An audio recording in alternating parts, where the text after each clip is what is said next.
At 4ZZZ, we acknowledge the traditional owners of the land on which we broadcast. We pay our respects to the elders past, present and emerging of the Turrbal and Jagera people. We acknowledge that their sovereignty over this land was never ceded. And we stand in solidarity with them.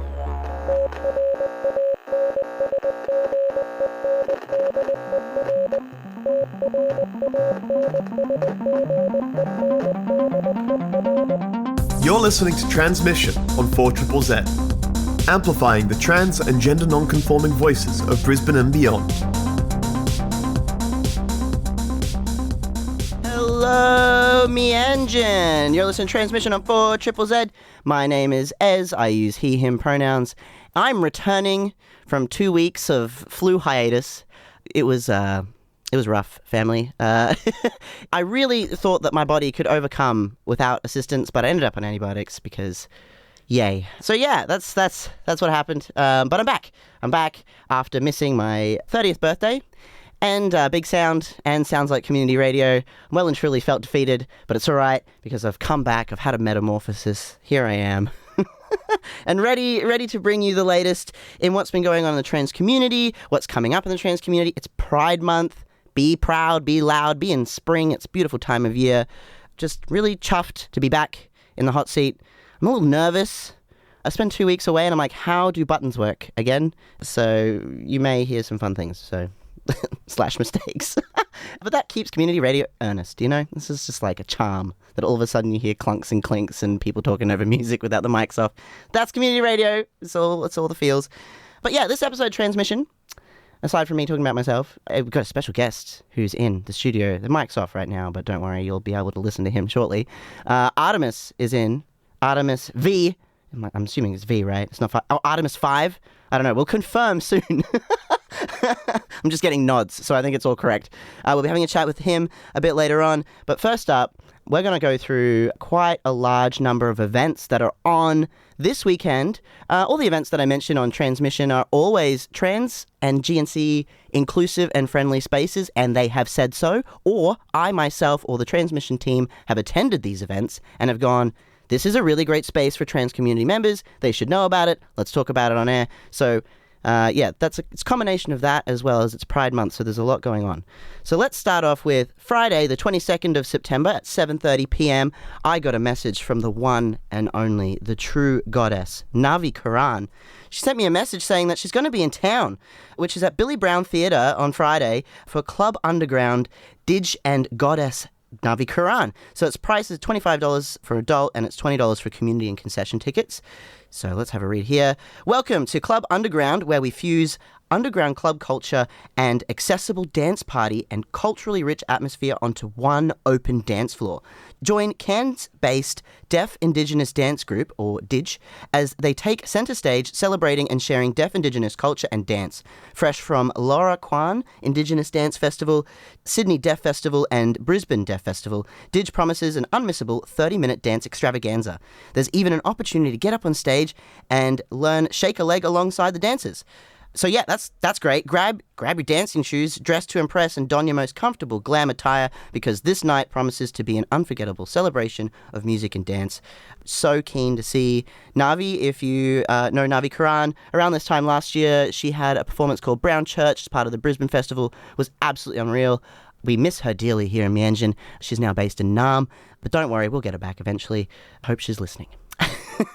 There's also on this Saturday, big stuff going on. It's Pride Fair Day. It's also Pride Rally and March. So at 9 a.m. on Saturday, 23rd of September, get ready to rally and march for Queen's Park, Brisbane to Musgrave Park, which is in South Brisbane. So the rally starts at 9 a.m.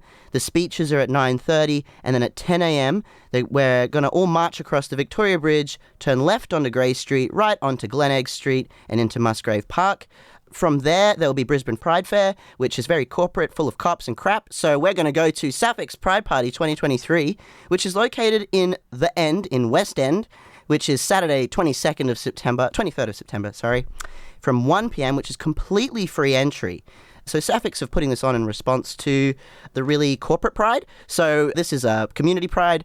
So Sapphics is a trans and non-binary inclusive space, and transphobia will not be tolerated.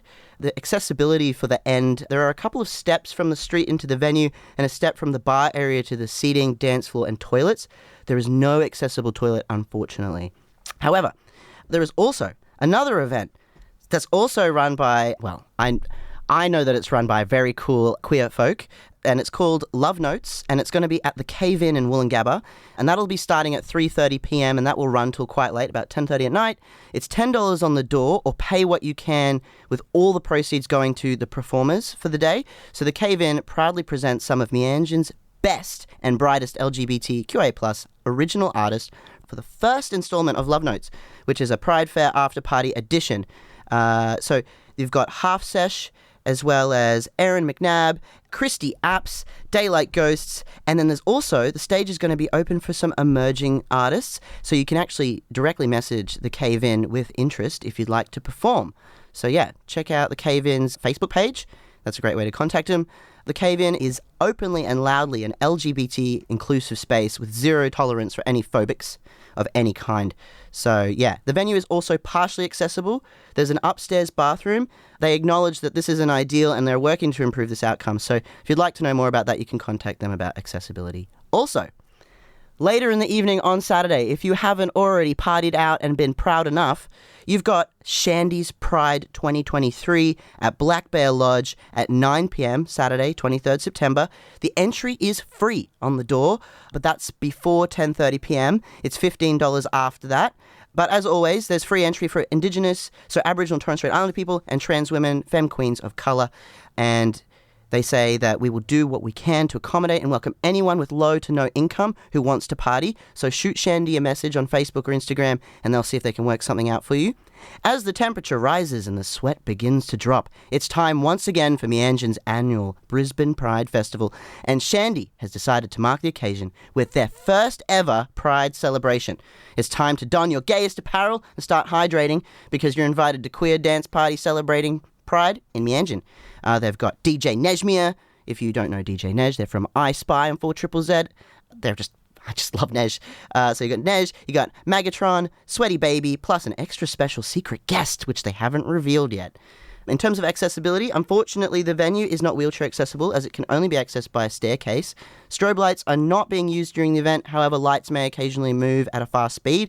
With regard to sensory concerns, the venue is essentially one large room, but there is an area with seating that is quieter near the entrance.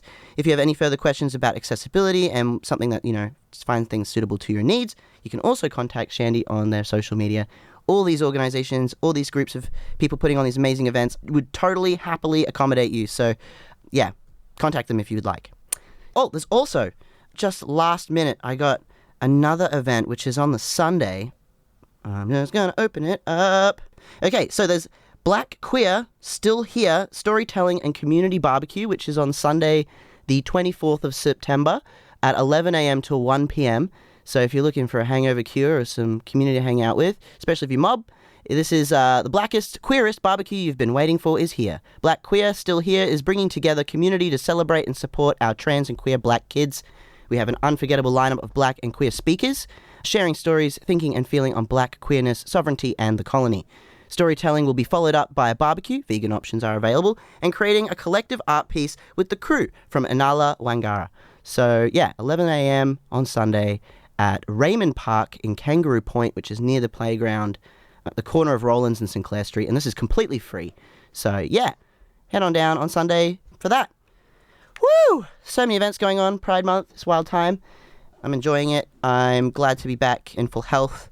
I've got some news that I would also like to mention. This is a petition that I've been trying to get people to sign. They're very close to 50,000 signatures. This is Channel 7. Stop using our videos without consent. Remove harmful detransition segment, please. On Sunday, the 3rd of September, 7 News ran a spotlight segment on detransitioning. Within the segment, they shared videos and images of transgender and non-binary people without their consent, wrongfully implying that they regret transitioning. So the person who's posted this, Olivia G, says, I was horrified to find one of my post-top surgery videos expressing how much better my life is because of the surgery included in the segment without my consent. This is not only unethical, but immensely harmful to the trans and gender diverse community. Please sign and share our petition calling on Channel 7 to remove this harmful segment and apologise to everyone whose images, videos were shared without consent. We are also calling on Facebook, Twitter, all social media to stop amplifying this harmful content on their platforms. So if you'd like to get behind this, please do. I'm going to put the link for this petition up on the Transmission Facebook page and socials at Trans Radio with a Z. Check it out. Sign the petition. They're like 48,500. They only need 1,500 something signatures to hit the 50. That would be amazing. Yeah, help take this crap down. It's terrible. It's not even true. They're getting a lot of backlash, and they should. And it would help to have a petition signed by 50,000 people saying, take it down. So, yeah, if you can do that, please do. Yeah, anyway. Whew, sweating. Getting through all this stuff. Amplifying the voices of the trans and gender non-conforming community of Meanjin, Brisbane and beyond. Transmission on 4ZZZ brings you the latest in trans community news, music and events. Every Tuesday from 9am till 10am. Join our team of hosts for an hour of celebrating the unique perspectives of the trans community. Transmission, Tuesday mornings from 9am till 10am on 4ZZZ. You're listening to Transmission on 4ZZZ. My name is Ez. I use he, him pronouns. And I'm joined in studio by... Oh, Artemis. Again. Hi. Hello. How you doing? I'm good. Yeah, it's your first time being on the Transmissions. Yes. Not literal transmissions. You've been on other shows here at Zed, but not this show. One other. Yeah, Yes. you're like, give me more Zed. Yeah, I mean, why not? You know, it's just hanging out. Yeah. So you're a local singer-songwriter, jazz. Is that right? Yeah. Yeah. Yeah, I play jazz. Yeah. Yeah. Yeah. And no, confidently, yes. As confidently as you can be. Yeah. And you have a song that's come out? Yeah. Yeah. Oh, I actually did a whole EP. There's 7 songs. Oh my God. But yeah, there's yeah. Tell me about it. Tell me about your okay. music. Oh gosh. Did you start this recently? Is this like a new project, this EP? I think like the songs had existed for a while, but in terms of making them recordable and releasable is fairly recent. And what inspired you to do this? Why create an EP? I mean, okay, it sounds like a bit counterintuitive maybe, but a friend was like, you should do a fundraiser for your top surgery. And I was like, I feel strange about that. And so I was like, well, I feel like if I can give people something, then I will feel less weird about it. And so I was like, I want to give them, you know, not that there's like, here's a drawing I made. But yeah, so I was like, if I can make them something, then I will feel maybe less bad about asking people for help. And yeah, and just, you know, I think you got to do it at some point, right? Like, you know, you can't just be... So you were using the surgery as a justification for publishing or EP, or also like being like, hey, I'm going to give back something to the community in the hopes that they will be able to help me. I think like I liked the idea of, being able to, like, if you're asking people to help you, then I think it's like I want to sort of share and I guess be like open to a degree because like you're letting people see into your world. I mean, also I think, you know, I really wanted to connect with people music-wise for like a long time, but I couldn't sing till like early this year, maybe was when I started being able to hold songs. Yeah. Yeah. So I think, you know, prior to that, I wouldn't have been able to record it. Was it challenging for you to come up with songs, or is this something you've always sort of been like working on in the back of your mind? No, I think I write songs whenever I have feelings. Yeah. So the songs are already there. I think, you know, I mean, I've been writing songs for like a long time, but I just hadn't really, I guess, shared them so much, you know, with people. This is your first EP, right? Yeah. Yeah. How are you feeling about it? Are you nervous? Or, because like, a lot of people, their first EP are always like, oh, this is my... And then it gets... Yeah. Some people it gets easier, some people it gets harder, and all sorts of stuff. I think maybe that feeling of like the cringe of it all, I experienced in like the last like 10 years or something. Yeah, right. And so in that period of time where I was like, oh no, like, oh God, who's going to want to listen to this? now I feel like I'm more through that, though I must say seeing my face repeatedly on things, and someone the other day saw me putting up a poster of my own face, and he like looked at me and I was like, oh god, like it was Would you like a photo? And you just stand next to it like I just thumbs thought up. like what looks more like sort of egotistical than me plastering my own face around town. But like, who else is going to do it, you know? Yeah, I mean, like, you know, it's a great way to meet people at the same time. Yeah. Hello, this is me. I'm just thinking like, gosh, like if people Scan the QR code, please. Yeah. Yeah, no, I was like, as soon as the gigs happen, should I just go around and take every single one down so people don't like keep looking at it if they're just going in for coffee or something? Some people might take them off the wall and keep them in their own little personal Oh my like God, I didn't collection. even think of that. Sorry. No, that's all right. Because I do that sometimes with Yeah. posters after events. Like Oh, I true. check if the event's been done, and then I'm like, you know Yeah. what? I'm gonna keep this poster. It's pretty. And I like the yeah, design or something. I mean, people could have the PDF if they want. There you go. Contact Artemis to get the PDF Yeah, of the I just poster. get the whole PDF. Yeah. Now I'm gonna have to get a photo of you in front of. I can actually see a poster Yeah. of you through the window No, of the studio. Yeah. I'm gonna get a photo of you in front of that. So, this particular song that I've got here, Annie. Yeah. What's it about? I wrote it about a friend of mine who is a sweetheart, and she was just having a hard time, and I was like, I want her to feel better, and I think maybe at the time I was like having a bit of trouble, like, you know, you can get too bogged down writing your own stuff, and so I was like, just gonna write something for her, and that was like, I think, a really lovely process, because like I love her so much, and I just yeah, like how wonderful to tell someone that you love them through a song, right? Aww, And then that's she so can listen sweet. to it when she's, you know, not feeling crash hot. This really makes sense because I've listened to this song a couple of times, and now I'm feeling like the really. Yeah. It's like I never feel like friends is like a close enough word for some of the people in my life. I'm like, friend just feels too distant, but like, you know, we're not romantic either. So there's a whole like, I don't know. There's problems with QPP, which is queer platonic partnership or something. Right, But right. I like it because it's like, oh, you're more than just a friend to me. Yeah. But you know, we don't necessarily have a romantic relationship, but you're like family to me. You know, you're so important. So Yeah. it's cute, like, and it's sweet that this song Annie is like a reflection of that friendship, and like it's, you know, you mean so much to me. So it's really lovely. Yeah, I think, yeah, like no. She's, yeah, agreed. It's great. All right. I wish that I could write music and play music and then like serenade my friends. That's pretty much what I would do. That or Yeah. like You could do it.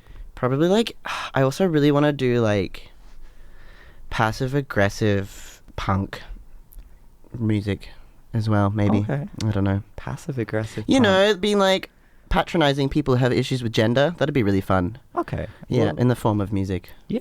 Yeah. Do it. Think like Viagra Boys style. I'm nowhere near on the caliber of that, but you know, that No, kind of you could style of definitely, music. you could definitely do it. Little worlds away I'll from record jazz. you. You record me. Okay, Yeah. cool. I'll make a note of that. I'll write it down. Oh wait, we've got a recording. Yeah. I can't play guitar, but we I make can. it work. Okay.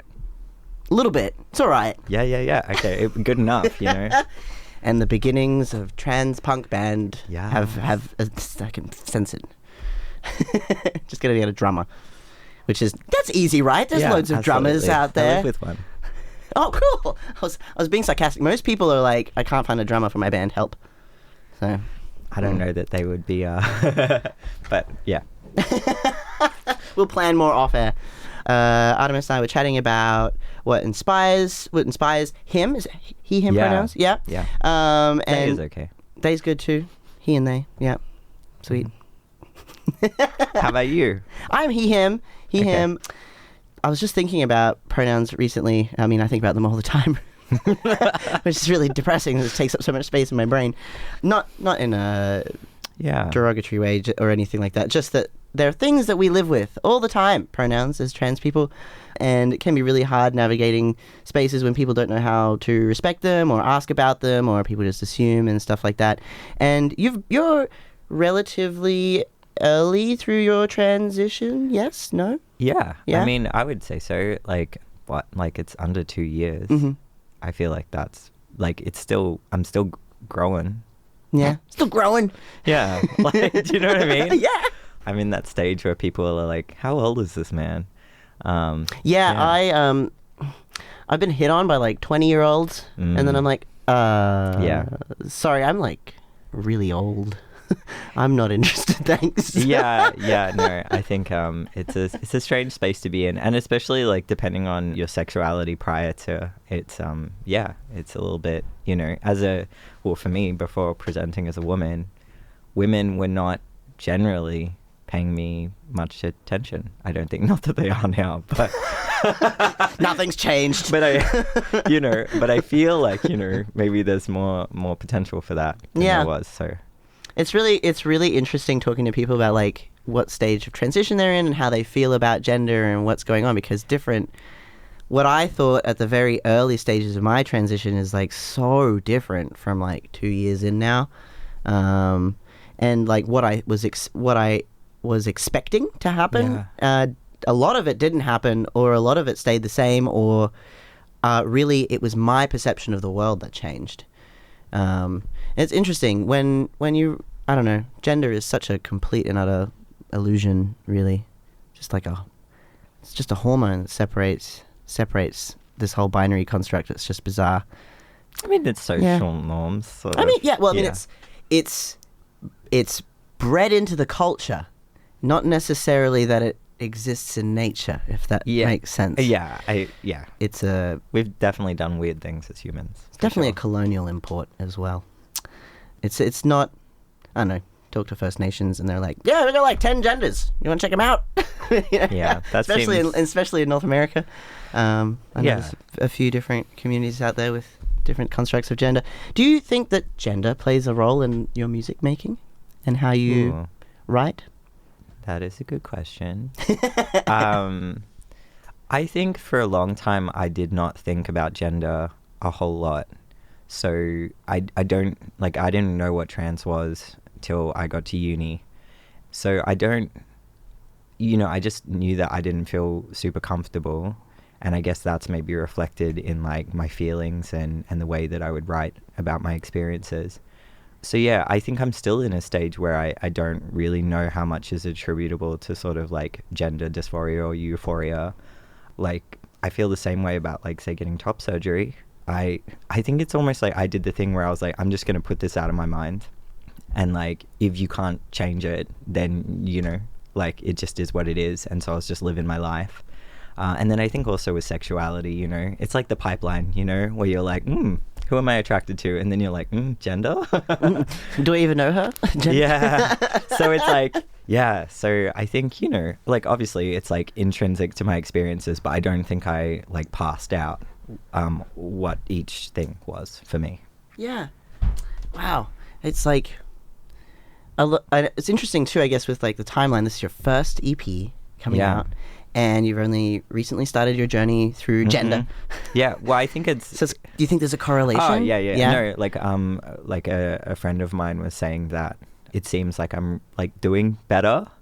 And I was like, yeah, I think, you know, because it's like when you feel more like yourself and you feel more comfortable, then I think, you know, having people see you or like just existing in the world. Because I think I got to a point where prior to transitioning, I was like, oh, I'm not in a great place. And like, I've got to do this. Like, I was really afraid to. But I was like, I got to do this because I don't really like where I'm at. And I think to get to that point of sort of like fear and like trepidation about it, and then get to the other side and be like the first day I took testosterone, I was like, oh God, like, I don't know what I thought would happen. And then like, it was so anticlimactic. Like, I just like put the gel on and I was like, okay, dun, dun, dun. I guess. I was just sitting there being like, cool. Like, read the pamphlet thing, like the little brochure. Yes, I did that too. Like a bunch. And I was like, okay, yep, I think I've done everything right. And I'd like allocated time to like, you know, and then it was like nothing. Yeah. And then it's not until like maybe like a week you start to be like, feel a little different. Yeah. God, my pee stinks. Then there's some things you're like, oh gosh. Being a man is gross. Well, I think because previously, like, I don't know if we can talk about like periods and stuff, but We can. yeah, okay. Period Well, trigger warning. yeah, so like previously, like any hormonal stuff related to sort of like estrogen, I was like, oh, this is going to be a wild ride, you know? Oh yeah. And so I think I was expecting that with testosterone. I was like, oh, I'm going to like, get cramps, have like wild mood swings or something. And it was literally, I mean, I'm not going to say that everyone's experience is going to be my experience, but yeah, it was like pretty anticlimactic, but in like a nice way. I went through like 6 months of being like basically like I can do anything. I'm amazing. I have unparalleled confidence, which is what sort of testosterone gave me. It stopped me from crying as much. I don't cry as much anymore, which is strange. But some people say that they cry more with testosterone. Yeah, I didn't find like, I don't know whether it's just because like I'm not like, you know, there's different methods of taking it, but I found I was crying from day one. Like I didn't really, like people were like, oh, you'll find it harder to access your emotions, and I was like, does musician just like trump like hormone therapy? Because Sorry, jazz musician. I was like, the crying is still going strong. Like there's nothing, like, you know, I'm as like, weepy as ever. It's interesting because like I didn't think testosterone would give me the same mood swings that I had when I was going through female quote-unquote puberty, but I feel really level compared to like when I had periods, because trans femmes go into periods being like, I'm a woman, woo, and then they're like, why do I hate myself, why do I love myself, why do I want to kill people, why am I happy, why am I and I'm like, welcome to estrogen, Estroville. I mean, I feel like it's like there's the affirming nature of it though, right? Like I think it was strange because I had just thought this is what I need to do to feel comfortable on like a mental level, or like, you know, in terms of like, I guess just like my personality. And then when I went on testosterone and it like felt really good in my body, I was like, wait, is it actually like down to like a biological sort of level that I like, you know, this is sort of what my body was meant to run on? And I was like, the internalized transphobia is strong. Yes. I think within 15 minutes of the first time I ever put gel on, which is one of the many ways you can have hormone replacement therapy, but gel's a great way of like trying stuff, and like, which is why they recommend it early on for listeners who are interested.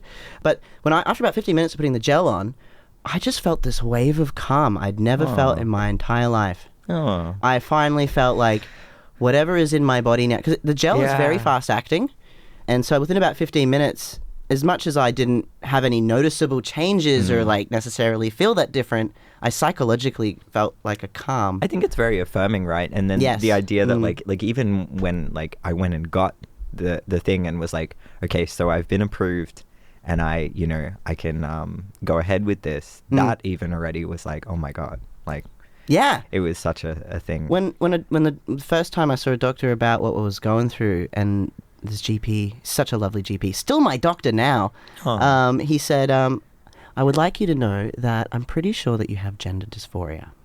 And I knew that, and I didn't say that to him when I went in, because I didn't want to like self-diagnose or anything, and I sort of was explaining my feelings, and then he goes, I think you've got gender dysphoria, and I'm going to say that you do. And and that was really affirming. That was huge, because that was like, I'm not alone. I'm not going crazy. Yeah. There is something that's going on for me that is real, and it's not just a figment of my imagination. It was really nice to be validated. It's like so scary, but so like when something means so much to you, and then you know that someone else is in a position of power to make decisions around that. It's like, I feel like it's a very brave thing to go and speak to someone, and you know, to be on that journey is really hard. It was really, the journey of transition. And look at you now. Never begins, never ends. It's just always there. We're all in stages of transition, really, in life. Yeah. You know, when you think about hormones just generally, you know, you've got puberty, then for particularly for cis women, you know, you've got puberty, you get your period, then you have your period for so many years, and then you have another transition later in life, which is when the periods stop, then you go through menopause. We're all going through stages of transition hormonally all the time. It's just, you know, we're doing the same thing in a different kind of way. Yeah. We're just transitioning through life, like we all are. Journey. Beautiful.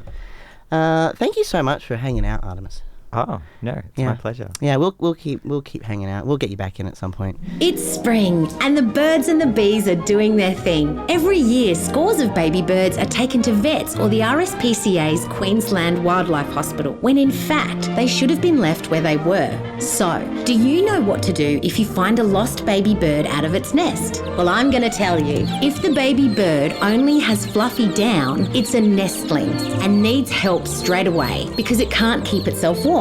Please take it to a vet or the RSPCA as soon as possible. However, if the bird already has flight feathers, it's a fledgling. Ask yourself, is the bird calling or making a noise? Is it bright and responsive? Is the bird trying to spread its wings and flutter to the ground when encouraged to fly? If you've answered yes, the baby bird needs to be reunited with its parents, as no human can teach a young bird what it needs to learn to survive. So, place the bird on a low branch in a bush and watch to see if the parents come to feed it. Or place the baby bird in a bucket with a few drainage holes. This home away from home will protect fledglings and baby birds from cats and dogs. 4ZZZ cares about our listeners and baby birds. Also love baby birds. Baby birds! You're listening to Transmission on 4ZZZ.